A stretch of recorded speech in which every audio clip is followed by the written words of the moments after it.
Bu da güya ki ev tutun. Saman tayasına ev değil.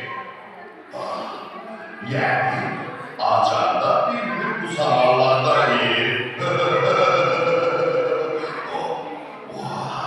Ama bakacak ya bu samanlarda yemek kısmet olmayacak.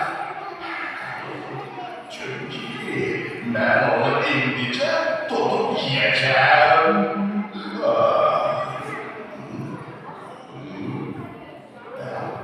Hey, Alaca! Çık bana! Alaca! Çık bana! Çık bana diyem!